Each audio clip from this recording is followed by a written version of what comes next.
KIQL में आपका स्वागत है। आज हम लोग बात करेंगे एक बहुत ही महत्वपूर्ण जानकारी के बारे में, जो अभी आप लोग को पता होगा कि आरआरबी, एएलपी, आरआरबी टेक्नीशियन की वैकेंसी। एएलपी का तो फॉर्म फिलअप का काम चल रहा है, उसका लास्ट डेट 19 फरवरी है, लेकिन टेक्नीशियन की भी बहुत जल्द 4 से 5 दिनों में नोटिफिकेशन रिलीज कर दिया जाएगा। ठीक है, उसका डेडलाइन भी आ गया है। तो इसमें हम लोग बात करने वाले हैं कि जो भी कैटेगरी वाइज कैंडिडेट हैं, जैसे ईडब्ल्यूएस हो गए, ओबीसी हो गए, एससी एसटी कैंडिडेट हो गए, तो ये इन कैंडिडेट को लेकर बहुत बड़ा दुविधा खड़ा हो गया है कि नोटिफिकेशन में मेंशन हो गया है कि आपको कास्ट सर्टिफिकेट अपलोड करना पड़ेगा या आपको उसका नंबर देना पड़ेगा, सर्टिफिकेट नंबर। तो हम उन्हीं के बारे में बात करेंगे, क्योंकि हम उससे गुजर चुके हैं। तो ये हम पूरे डिटेल में बात करने वाले हैं कि अगर आप अभी तक नहीं बनाए हैं तो आप कैसे बना पाएंगे। ठीक है, और क्या इसका प्रोसेस होता है, और क्या क्या आपका रेलवे फॉर्मेट वाला लगेगा या जो डिजिटली जो बन जाता है हर जगह, वो उससे काम चल जाएगा अभी। तो हम उसी के बारे में हम लोग बात करने वाले हैं, और हम कैलेंडर के बारे में बात करेंगे। आइए देखिए, ये जो आप बनवाइएगा सर्टिफिकेट, ये जितने भी 2024 में आरआरबी की वैकेंसी होगी, जैसे आप देख सकते हैं, एएलपी हो गया, टेक्नीशियन हो गया, non technical popular category graduate level वाला हो गया, नॉन टेक्निकल पॉपुलर कैटेगरी यानी एनटीपीसी अंडर ग्रेजुएट वाला हो गया यानी 12th वाला, junior engineer, paramedical categories, level 1 यानी group D, ministerial isolated category, ये जितने भी वैकेंसी है सबके लिए अगर अभी आप बनवा लेते हैं थोड़ा सा मेहनत करके, तो इस सभी वैकेंसी के लिए अप्लीकेबल हो जाएगा। ठीक है, तो आपको हम सुझाव देंगे कि ये ज़रूर बनवा लेंगे। तो चलिए हम शुरुआत करते हैं। देखिए, सबसे पहले हम बात कर लेते हैं ईडब्ल्यूएस का, क्योंकि जनरल वाले को तो कोई दिक्कत वाला बात नहीं है। जो भी जनरल कैंडिडेट होंगे उनके लिए कोई दिक्कत वाला बात नहीं है। वो अगर जनरल सेलेक्ट करते हैं फॉर्म फिल में, तो उनका कोई भी डॉक्यूमेंट, कोई भी नंबर वगैरह नहीं मांगा जाएगा। ठीक है, लेकिन अब बात रह गया ईडब्ल्यूएस का।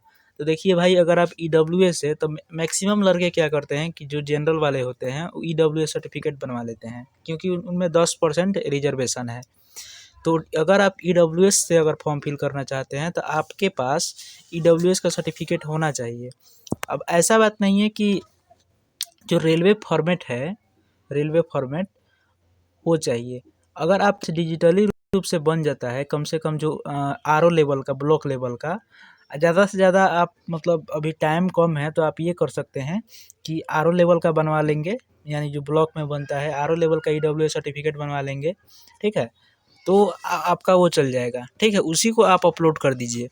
अगर अपलोड मांग रहा है तो अपलोड कर दीजिए, अगर उसका नंबर मांग रहा है तो नंबर उसमें फिल कर दीजिए, क्योंकि आपको पहले दर्शाना पड़ेगा कि आप इस ईयर में आप ईडब्ल्यूएस में आते हैं।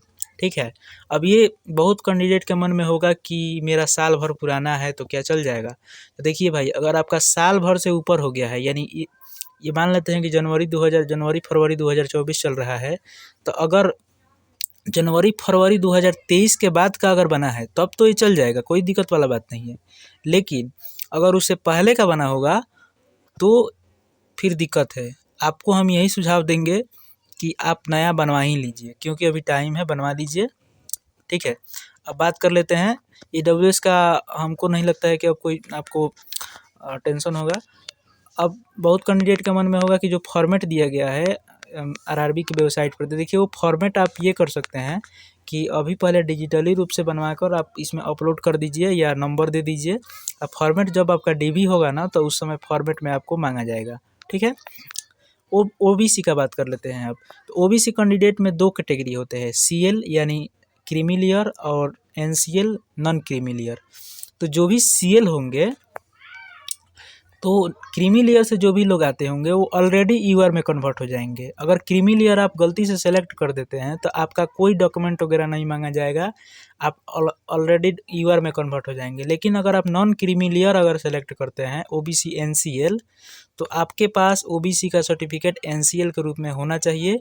वो भी कौन, ये बिहार सरकार वाला या स्टेट गवर्नमेंट वाला, ये सब नहीं चलेगा। ठीक है, बहुत से लोग गलत कर रहे हैं। तो वो आपको क्या करना पड़ेगा कि पहले OBC NCL government of India यानी भारत सरकार के सेवाओं में नियुक्ति हेतु जो बनाया जाता है, वो वाला फॉर्मेट पर आपके पास होना चाहिए। या आजकल क्या हो रहा है बिहार में भी या अदर स्टेट में भी इंग्लिश वर्जन में भी बन जा रहा है डिजिटली रूप में, और हिंदी वर्जन में भी बन जा रहा है।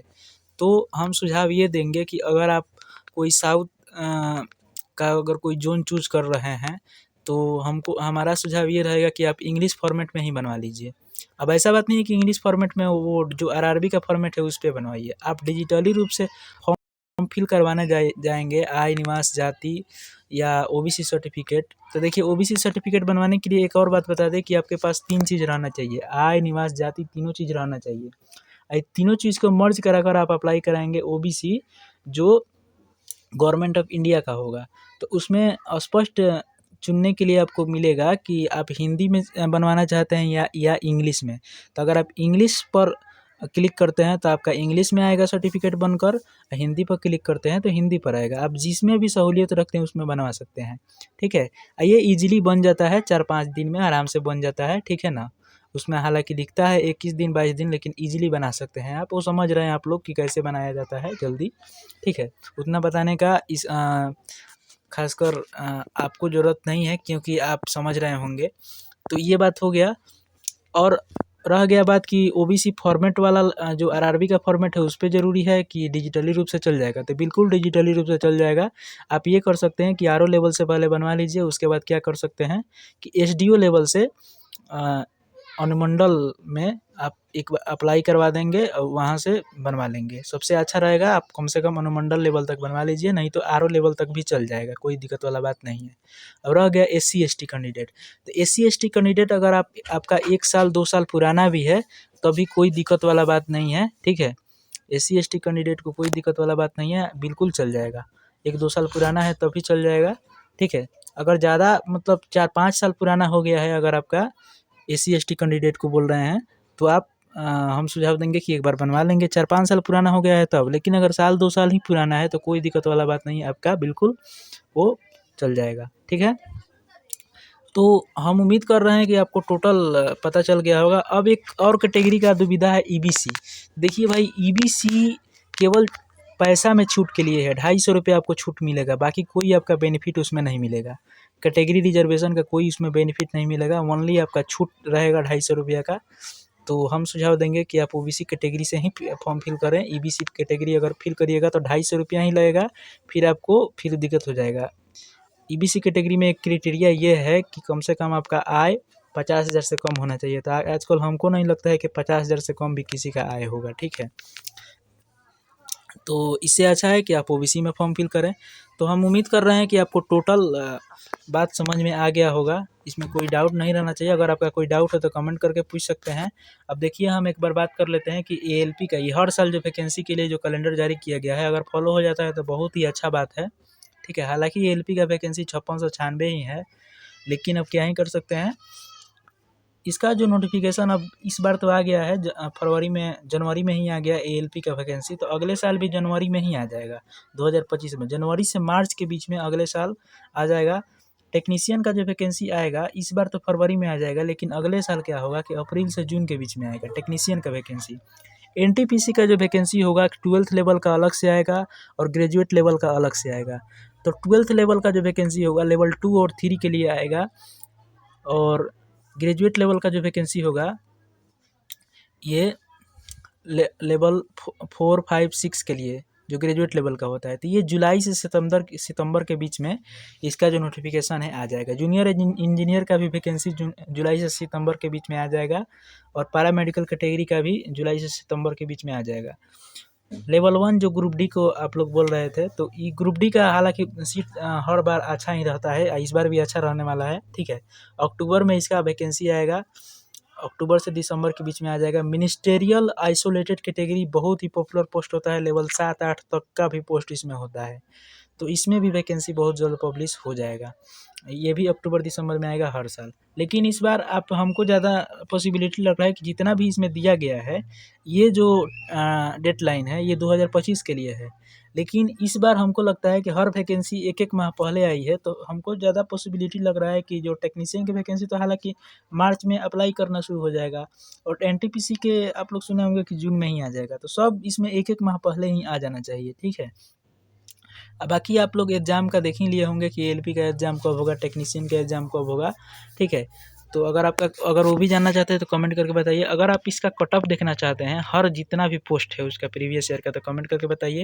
उम्मीद करते हैं कि पूरा आपका जो भी डाउट था वो क्लियर हो गया होगा। मिलते हैं फिर किसी अगले वीडियो में। जय हिंद। अगर आप सब्सक्राइब नहीं किए हैं चैनल को तो चैनल को सब्सक्राइब करके बेल बटन जरूर दबा देंगे। ज़्यादा से ज़्यादा वीडियो को शेयर कीजिए ताकि कोई भी कैंडिडेट को प्रॉब्लम ना हो, ठीक है। चलिए मिलते हैं फिर किसी अगले वीडियो में। जय हिंद।